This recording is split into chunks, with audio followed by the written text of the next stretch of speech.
Greetings once again, my love. While it has been months since our encounter, I remember it as if it were yesterday. You, my love, have taken me to heights unimaginable in my previously limited experience. Your deep sensitivity toward what I thought I wanted, your amazing knowledge of what I needed but had denied for so long, and your gentle, forceful manner that would allow nothing short of total obedience have left an indelible longing upon my soul. In that single encounter, my love, you have changed my life forever. In that single week, you were able to tear down all of my carefully constructed walls. Walls that had taken me years to build. Walls that I had been very comfortable hiding behind. It had taken me so long to convince myself that I was an occasional crossdresser, nothing more. I knew that I was a healthy human male with normal male sexual desires and responses.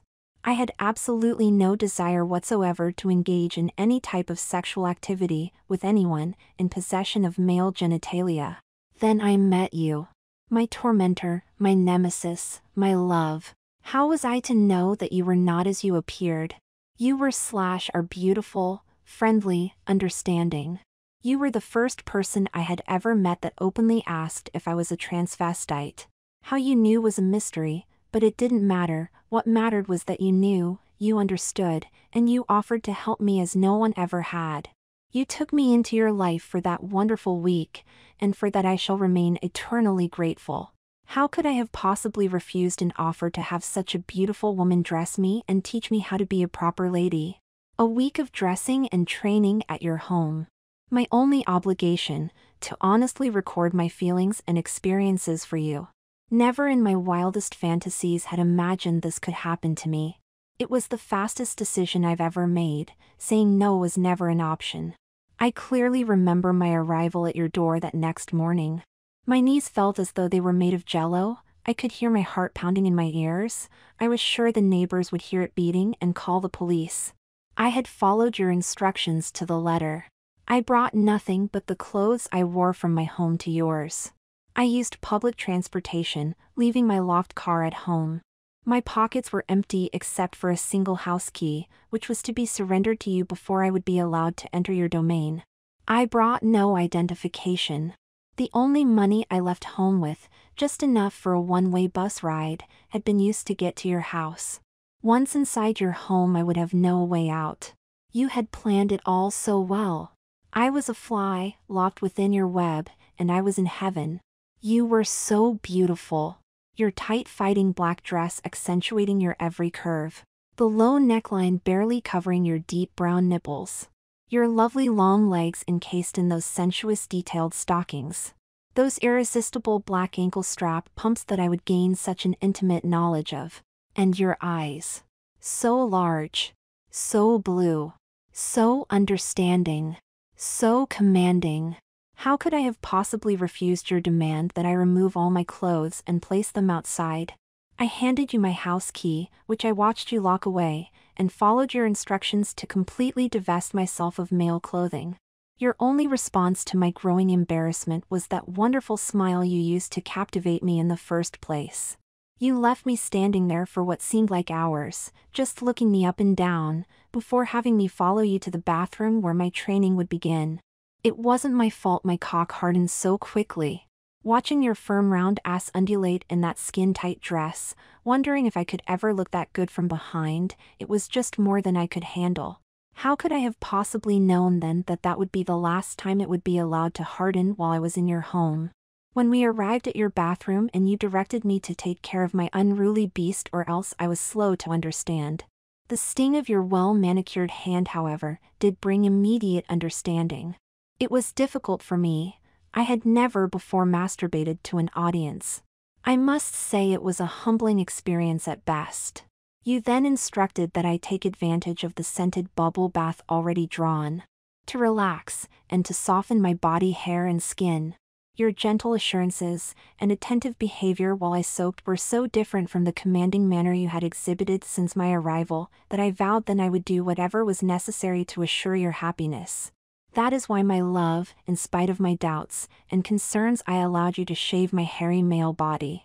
I remember my surprise that you could make shaving such a slow and sensuous experience.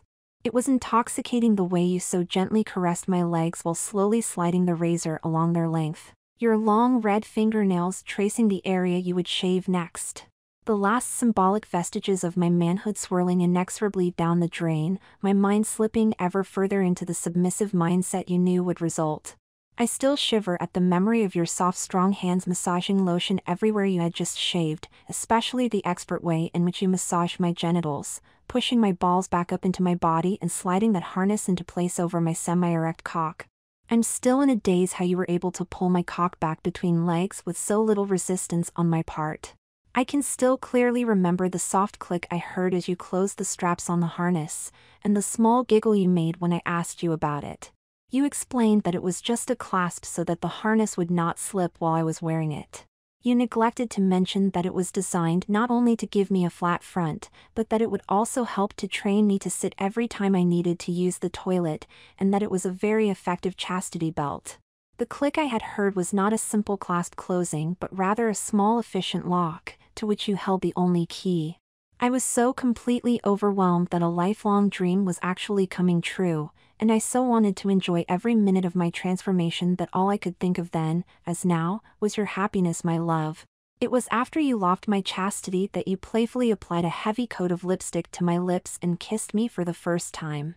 A long, sensuous, tongue-filled kiss, my first where both parties were wearing lipstick. A kiss that left my head spinning, and my cock straining against its harness.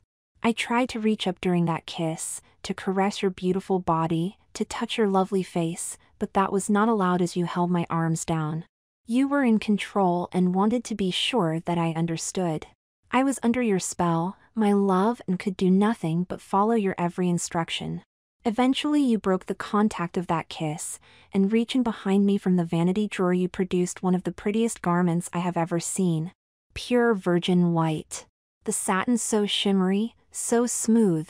The froth of lace around the top and bottom, intoxicating. So small. I mentioned that it had to be designed for someone much smaller than myself, and again you would only smile, and assure me that it would fit, that in fact it had been custom made to fit me. I was so overwhelmed that it did not occur to me to wonder how you knew my sizes. Just another of your mysteries, my love. I had never worn a corset before. I thought I knew what to expect, but what you held before me looked so small, and I struggled so just to get the front closed. I was afraid to breathe for fear of ripping that beautiful creation. I quickly discovered, however, that my fears were unfounded. Once my struggles were finished, I again heard your lilting giggle, and your command to turn around and raise my arms over my head. I remember thinking, oh yeah, now she's going to loosen the ties after all my work getting it on. I could not conceive that it could have been pulled tighter. Yet tighter it became. I was amazed at your strength pulling my waist ever smaller. The corset, you explained, as you tugged the skin of my chest up between pulls, was designed to make breasts where there were none. Heavy boning under each arm pushed flesh forward into heavy underwire bra cups. The breasts thusly formed were not large, but certainly enough to notice and play with, which you simply could not resist doing once you were done. My cock once again reminded me of its encased state, but there was nothing I could do. It did not take me long to realize, even before you explained, that not only did I now have a very feminine shape complete with breasts, but the corset would act as another training device to make me even more feminine. It would, you explained, assure that I squat rather than bend to pick up something from the floor, that I would sit properly with my back straight and chest out, and that it would help me learn to walk with smaller steps, swinging my hips rather than clodding along like Bozo the Clown. The stockings you slowly slid up my smooth hairless legs sent shivers up my spine. The light tug of the garter straps against the bottom of the corset as you attached the stockings made me feel for the first time as if I were a woman. The matching white satin panties sliding over the nylons so soft, so feminine. My first look in the mirror made me again weak in the knees and I almost fainted. I had never believed that I could look and feel so sexy. Never before in my life had I ever felt so helpless, so vulnerable. Exactly the mindset you knew I would need to freely release my inner feelings. To emerge from behind my walls. My body was smooth and hairless, my genitals were locked in such a way that they were useless except to sit and pee. I was wearing a white satin and lace corset that literally took my breath away and would never come off without help. I had no male clothing, no money, no identification, and was enraptured by your beauty and strength. You must have realized my feelings, perhaps you have felt them yourself, but your gentle reassurances and warm smile allowed me to drift in the clouds so that you could continue my transformation. Once those silky black stockings were on and attached to my corset, you guided me into your bedroom, your inner sanctum. Your vanity top covered with powders and perfumes, the scents making an indelible impression of you upon my mind. So much so, my love, that now, whenever I pass the perfume/makeup counters in a department store, I get a vivid image of your commanding, angelic features. You instructed that I sit at the vanity so that my proper visage could emerge. With my back to the mirror, you explained, so that I would be unable to see the magic you would wield, but for the much more practical reason that it would be easier on you. You were ready to begin. Almost. I am truly sorry about my knees, my love. I should have known better. But I was so enthralled by my attire and your beauty, I simply did not think to keep my knees together. Men tend to sit with their knees spread. I had not yet learned, my love. I certainly know better now. Your displeasure with me hurts still, my love. The training strap fit so tightly, it felt as though you had cut off the circulation below my knees. With me sitting there in your bedroom, my knees clasped properly together, my mind racing with wild fantasies, you were again almost ready to begin. It was while you stood looking down at me. I just sitting there, looking and feeling so helpless, you decided it would be a good time to place those shoes on my feet. I could then sit with my knees tilted to the side like a proper lady should. The shoes were very beautiful. I had never seen the likes of them before. As white as the corset and panties, shiny patent leather pumps with ankle straps that must have been 3/4 inch wide. Again, I thought I knew what it would be like to wear such exquisite feminine articles. After all, to wear shoes with such high heels had been one of favorite fantasies for years. However, as with the corset, I learned that fantasy and reality are not always compatible. I had worn shoes with 3-inch heels for hours at a time and had become accustomed to the height. I was certain that a mere inch could not be that different. You shattered another illusion for me, my love. As soon as you put them on, I realized how different it would be trying to walk in 4-inch heels. The strain on my calves was much more than I expected. I thought it was just because of the knee strap. I now know better. As with the chastity, you wanted to be sure that I would not become bored with my new shoes too soon and demonstrated why the shoes were equipped with such sexy wide ankle straps. With the click of each padlock, I slipped deeper into my submissive, feminine mindset, and a few more bricks tumbled from my walls. It was finally time for you to work on my face. I still believe that you could have tweezed my eyebrows with somewhat less zeal, but you seemed to be enjoying yourself so much, I was afraid to speak. Such a fine high arc you made of them. The false eyelashes seemed so heavy at first, I thought I would have trouble keeping my eyes open. You replied with that disarming smile that it's just one more of those little things we ladies have to put up with to be beautiful. You applied more layers of makeup than I knew could be applied without cracking. You explained that even though my beard was light, it was best to cover it, to be sure it wouldn't show when we went out later. My heart raced and my hands started to shake at the thought of going out. I was sure it was just another of your subtle control phrases. After all you said the week at your home, you did not say anything about going out. You said that for now you would use light subtle colors on my eyes, to make them appear larger and more blue. I of course agreed. What could I have done at that point had I not agreed? I was surprised, and I must admit, somewhat disappointed when you did nothing more with my shoulder-length hair than pull it back into a ponytail.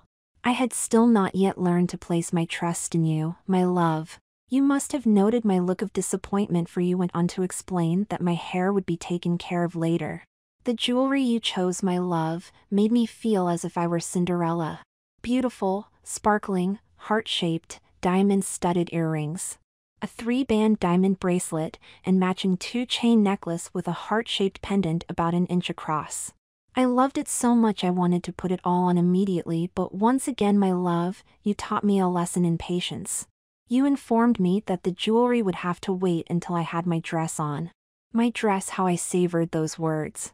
A dress I could call my own. A dress that I somehow knew would fit unlike any dress I had ever tried. What would it look like? With my eyes closed, my mind raced through colors and styles. I wanted to come but knew it was unladylike and would not be allowed, just another lesson in patience. I sensed, and then felt your hot breath upon my face. Your hands caressing my nylon-clad thighs as you again ever so slowly bring your lips to mine. Our lipsticks mingle, my hands are allowed to slide slowly over your firm round ass and thighs. Our tongues wrestle. So slow, so sensuous. As if we had all the time in the world, no rush, no urgency, you teaching me the difference between making love and having sex. And as with the art of love itself, your teaching would allow no rushing, no shortcuts.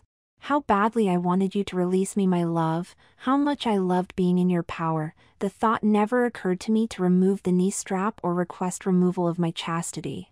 You were in command, I was clay being molded to your desire.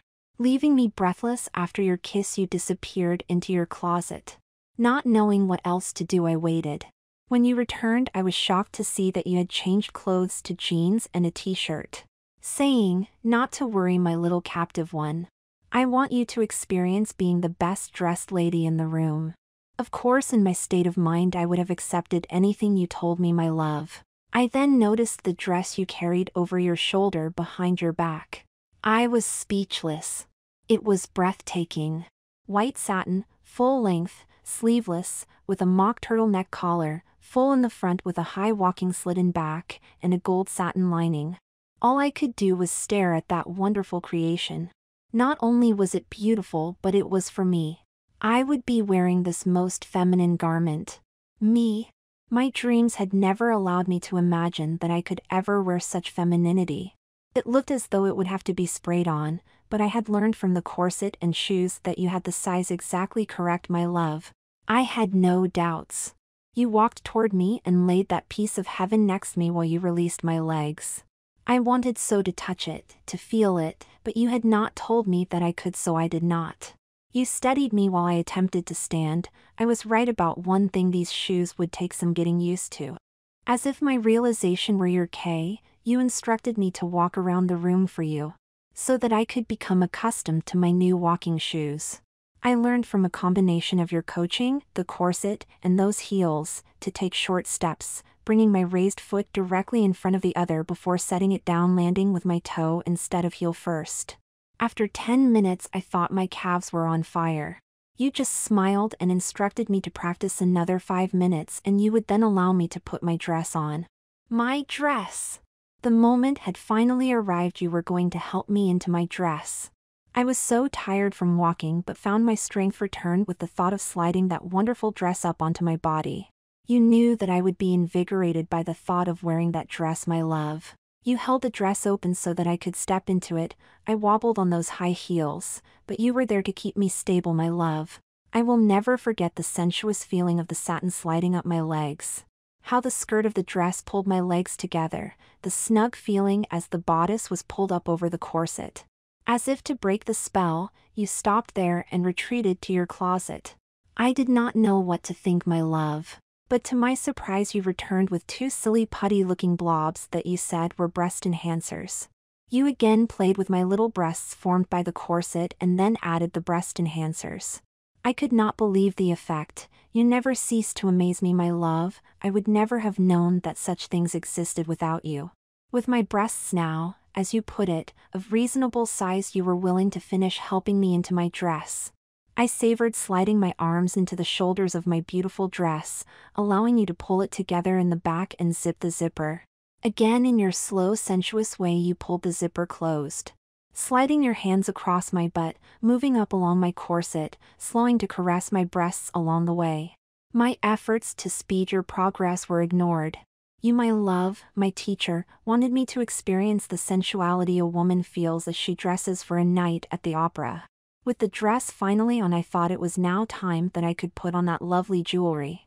But you of course pointed out that my hands and hair had not yet been done. I realized of course that you were correct, but when I inquired when you would do my nails and hair, your only response was in due time, my little captive beauty, in due time. But first you must learn how to wear such a lovely dress. I could not believe that you could make me spend another hour learning to walk, to sit, to squat, and to navigate stairs in a full-length evening gown. I learned to lift and hold the front of my dress when walking, to smooth my backside before sitting, and to lay my hands lightly in my lap when sitting. I felt as though I were a young bride on her wedding day. The silky swish against my nylon-clad legs as I moved, the restricted gait caused by the dress, and gentle tug of the corset's garter tabs as I walked, combined to make me feel as though I were walking in the clouds. I was in ecstasy, my love, and I had only you to thank. Eventually you were satisfied with my performance, or so I thought, since you asked if I was ready to get my hands and hair done. My lifelong dreams come true at your hands, and you ask if I am ready? I feel like a woman, I feel right for the first time in my life. And you ask if I am ready to have my hair and nails done? Of course I said yes. What I did not realize was what I was saying yes to. While I had been prancing around the room, enjoying my new self, my comfortable self, you had placed the jewelry and some near shoulder-length white satin gloves into a small white clutch purse. I think I may have blacked out momentarily when you handed me that purse and informed me of my appointment at Jolene's, your hairdresser. I had truly not expected to go out dressed, especially in an evening gown, in the middle of the day. Somehow you knew that in order for me to feel complete, I would need to go out, to be seen, to be accepted as a woman by strangers. But this was all happening so fast, I was petrified, but you would allow no argument. Either I would do as I had promised and do what I was told, or you would give me a ride home then and there, just the way I was, and I could figure out how to change back on my own. You knew that I could not go back, but going forward was almost more than I could handle. A lifetime of hiding and denial had kept me feeling safe, and now you wanted me to abandon my life of deception and face reality. I was scared, my love. There was nothing in the world I wanted more, but fear held me back. Once again your love and understanding one. How did you know what I wanted and needed when I did not know myself? It was as if the Berlin Wall came crashing down in my mind when you nonchalantly walked toward the door, handing me my purse on the way, and instructing me to follow. My next surprise awaited me in the garage. Strange that I had never thought of a pickup as being a difficult vehicle to get into. But then I had never tried to get into one while wearing a full-length evening gown and 4-inch heels. I was so embarrassed. But I was determined that I would get into the vehicle without incident. I was tough, and if you expected it of me, I would do it. After all, it was just getting into a vehicle. Any 2-year-old could that. Thank goodness you had that customized step added, or I would still be standing in your garage. Once again, with your help and guidance, my love, I was able to get into the truck without breaking or ripping anything, but the leg show would have been something to watch had it been someone other than myself putting it on. That was when it occurred to me that I would have to again enter your monster when we were finished at Jolene's. I would be giving my leg show in public. I then realized why you had changed into jeans and Reeboks, my love. You had no difficulty getting into your truck. The ride to the salon was uneventful, allowing me time to relive and savor the events of the day. Somehow I had always thought that I would be terrified of being read while out in public as a woman. But to my amazement, my love, your confidence and commanding presence had so overwhelmed my senses that I found myself fantasizing about what my hair and nails would be like and forgot about being read. That is until we arrived at our destination. The realization that I would now have to leave the safety of your monster's interior was almost too much. Do you remember how I tried to refuse to open the door? How much I was shaking as I watched you leave the truck and walk over and talk to that man?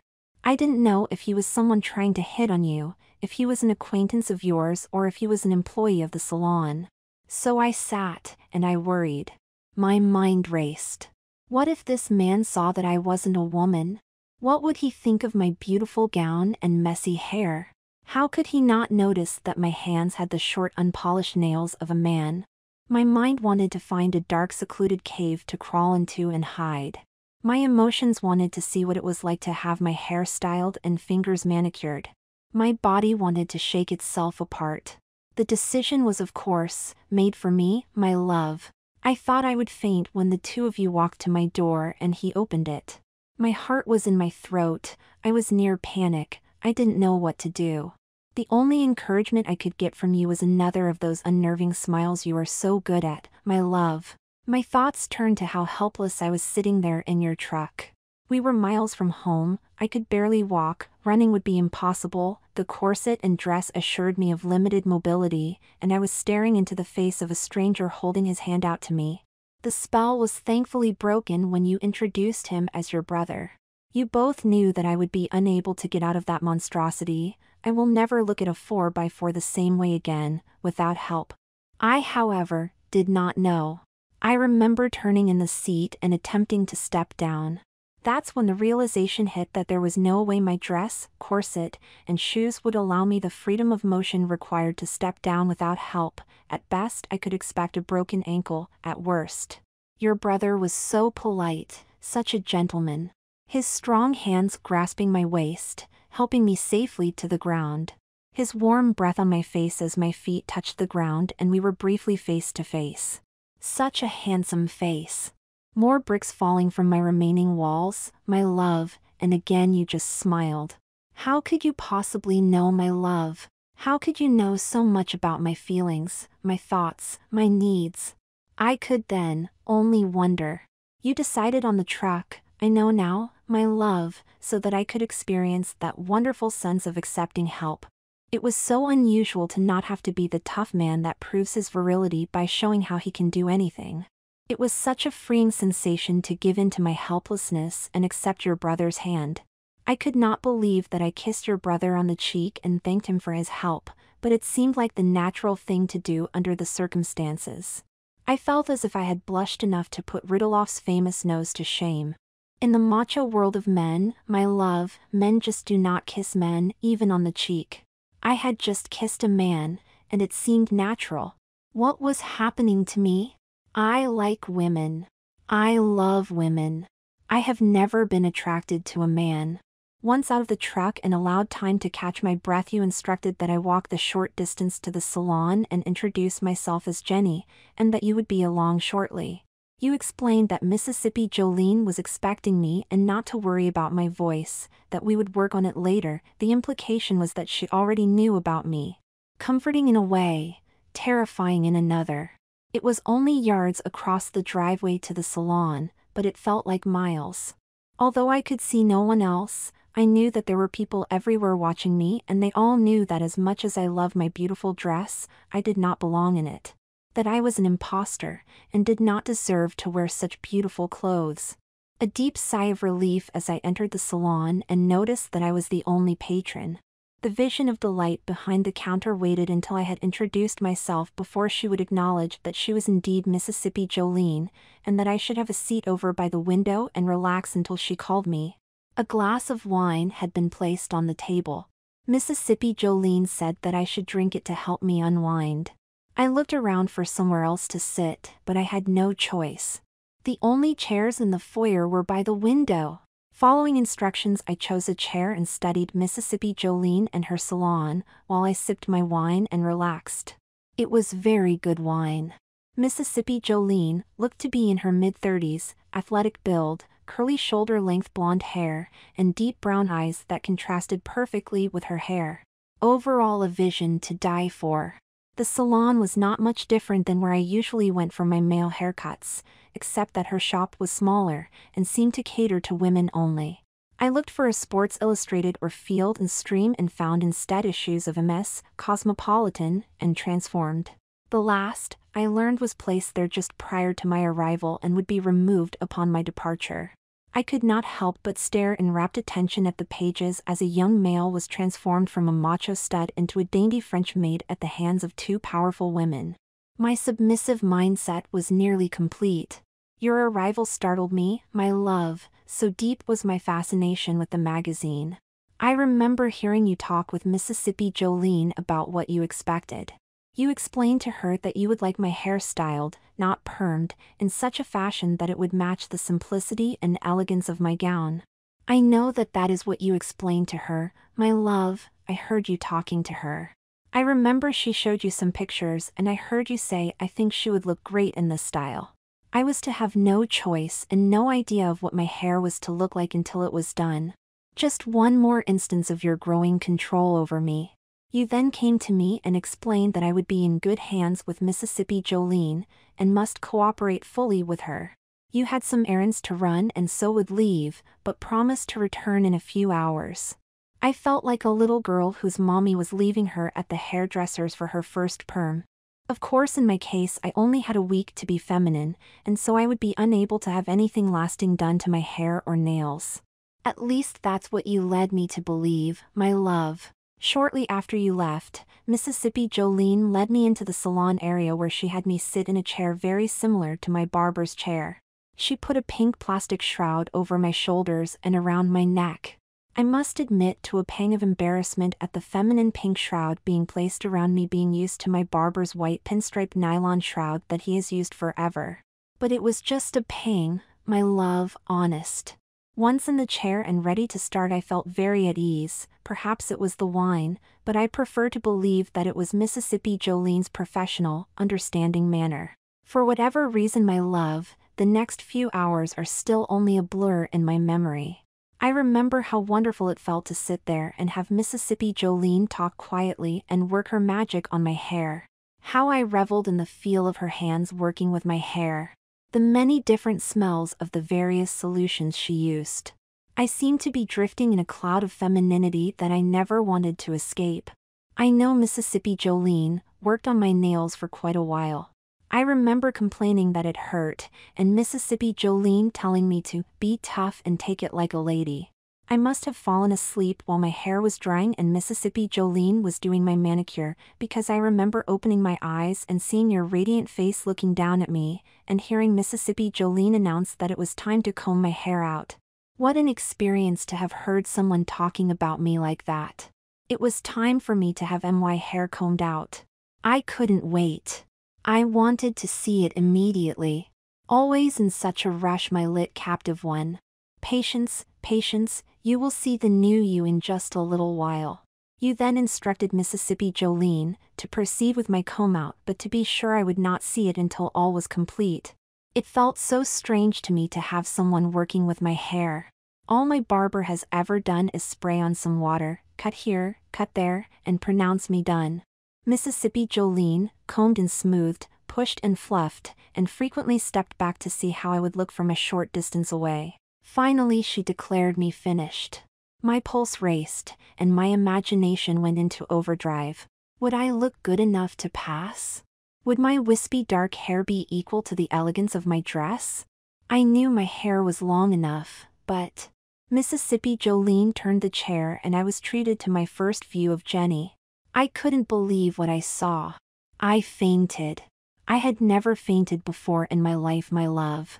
It must have been the overwhelming sensations of a day full of dreams fulfilled, illusions shattered, and emotions roller coastered. Mississippi Jolene had changed my hair color to a light brown, almost blonde color. She had cut it so that I had fluffy bangs that hung just past my eyebrows, the sides and back were straight, with a slight inward upcurl causing my hair to frame my face, somehow making it look rounder, smaller, and softer than I ever would have believed. I lifted my hand to feel my hair and for the first time noticed my nails. Bright red and outrageously long. Mississippi Jolene had done a fantastic job. She explained that the nails she had used were made of acrylic and would be very strong. She also explained that they were what she called fashion length, as per your instructions, my love, and that I would almost need to relearn how to use my fingers since the tips were now so much longer than they had been. I didn't care, they were beautiful. If I can learn to negotiate ingress and egress from an 8-foot-high pickup while wearing an evening gown, corset, and heels, I can learn to master my fingers. I remember as my overconfident statement about my lovely new talons. I noticed your smile again, my love. As if to say, you'll learn, my little captive one, you'll learn. The time had finally come for you to allow me to don the gorgeous jewelry you had chosen for me to wear. From my small clutch purse I watched you remove the necklace, the bracelet, a ring that you had not previously shown me, and a pair of long white satin gloves. I will never forget your response when I inquired about the earrings. You, my love, my tormentor, simply pulled my hair back over my ears and stated that my ears had been pierced and the earrings locked on while I slept. That was also when you informed me that my hair had indeed been permed, and my face had been waxed and softened so that I would not have to wear such a heavy coat of base under my makeup. Pierced ears, permed hair, long nails, high-arched eyebrows. How would I be able to return to being male at the end of the week? What had you done to me? I was on the verge of hysteria. That was when you again took control, my love. Once more you forced me to face the reality of what you knew I needed. You knew, my love, that had you allowed me to believe that my transformation into womanhood was superficial and short-term, it would be of little real value to me. You knew that in order for me to end my confusion and face reality, I had to believe it was real. I had to live my fantasy, even if just for a short time. You brought me around as you had before, with a reminder that I had agreed to place myself in your hands, to trust your judgment, and to do as I was told. The mindset was complete. I could no longer question your judgment or authority. You let my hair fall slowly through your fingers until they were empty, allowing you to reach for the necklace. I attempted to hold my hair up for you, my love, but with those long nails I kept stabbing myself in the neck. Mississippi Jolene finally took pity on me and came to my rescue. The necklace was the perfect complement to the simplicity of my gown, its diamonds twinkling as I moved. I was then ready for the ring and bracelet, but you explained that the jewelry would be worn over my gloves as you handed them with instructions on how to put them on. I know it should have been simple, my love, but I had never seen gloves so long with buttons on the inside of the wrists before. They were so tight, my love, and with those long nails, I was afraid that I might tear the soft satin material. I felt so helpless, unable to complete a task as simple as putting on a pair of gloves. You knew I would have trouble, letting me struggle before finally helping me and buttoning the buttons on each wrist. Only then were you willing to place the ring and bracelet on my hand and wrist. The contrast of the gold and diamonds against the white satin was astounding. If I was not in heaven, I was as close as I had ever been. As a final gesture, my love, you kissed me, a lingering, passionate kiss that I wanted never to end. You told me how beautiful I looked. I took an opportunity to explore my satin-clad body. It felt as though I were safely enveloped in a satiny cocoon, yet at the same time very vulnerable, weak and small. So much had happened to me that day. I knew in my heart that I looked on the outside the way I felt on the inside, and I now felt complete, my love. The time had come to leave Mississippi Jolene's, and I wanted to cry, but received a stern warning that tears would ruin my makeup. An occurrence that would, you explained, make you very unhappy. So I hugged Mississippi Jolene, and demonstrated to her what I had learned about kissing during this very busy first day. While I waited for you by the door, I again listened to your conversation with Mississippi Jolene. I know you wanted me to hear it, my love, or you would have had me wait outside. You knew, of course, that I would wish I had waited outside before you and Mississippi Jolene had finished.